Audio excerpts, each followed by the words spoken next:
linebackers, Coach. Go ahead. Coach, have you had any work with special teams in the past, in your prior stints? Yeah, so I think the biggest teacher is experience. You know, I played all 4 core special teams for 6 different teams in the NFL. And then last year I had kickoff, you know, so kind of started this ball rolling, and then when the opportunity came, you know, obviously I had to jump on it.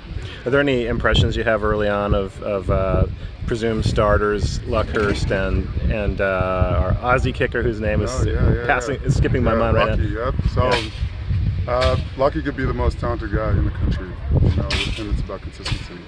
He can boom it, he can let it hang up there for 5 seconds, you know, and so what we're working on is just consistency there and confidence, and when he goes out there that he's going to have the full confidence of everybody on the team. And then as far as Luckhurst goes, you know, he had last season almost outkicked his leg, right, by week 8, week 9.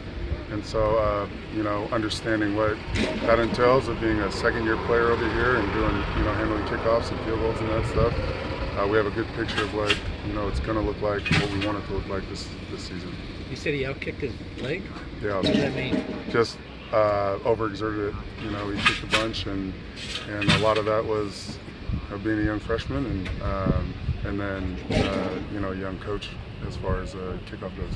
Seems like the ball explodes off his foot.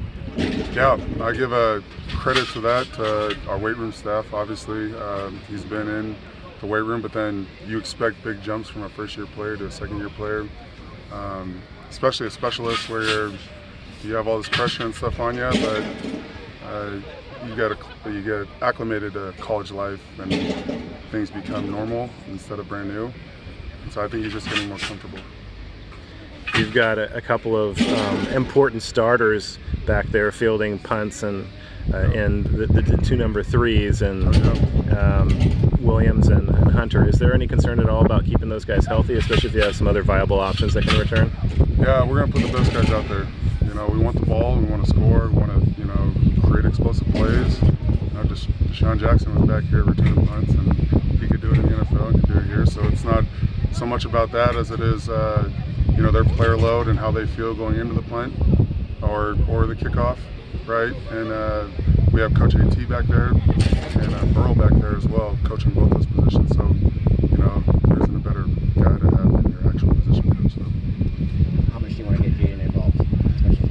Oh man, if it was up to me, every play. You know, he's an explosive player. You want the ball in explosive players' hands, but we'll see what his workload looks like and how we can get him in.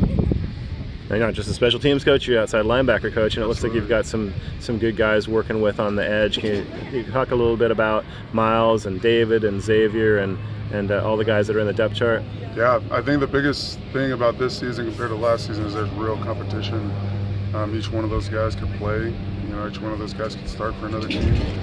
And so creating that competition, but then the camaraderie behind it too. So we rotate our guys, you know, first and second team. There isn't a first and second team. You can ask those guys. One day they'll take in first reps, the next day they'll take in second reps, but it's a constant rotation, which I think will happen in the season. They aren't really set starters. It's just going to be, you know, the next guy up, and they're all going to be really productive. So true depth is when you put in whoever's not starting and you don't notice a drop-off. Yeah, plug and play. Everybody has different strengths. You know, Xavier, you can't coach his size. And then you talk about Reese, his physicality, then both Miles Jernigan and you know, Miles Williams.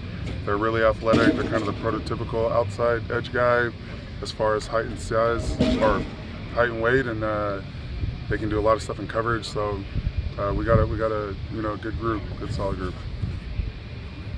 What do you see from him then into this season?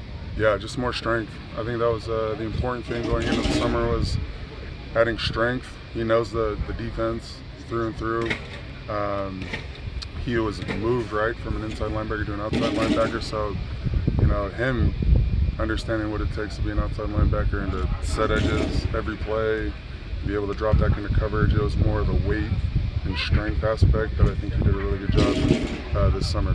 Reese looks like he got even better from the spring. Where has he made improvements over the course of the summer and now into the season? Yeah, I think a lot of that's attributed just to confidence, understanding the defense, having gone through spring, and now you get a summer where you're working through the playbook and doing, you know, his own study on his own time.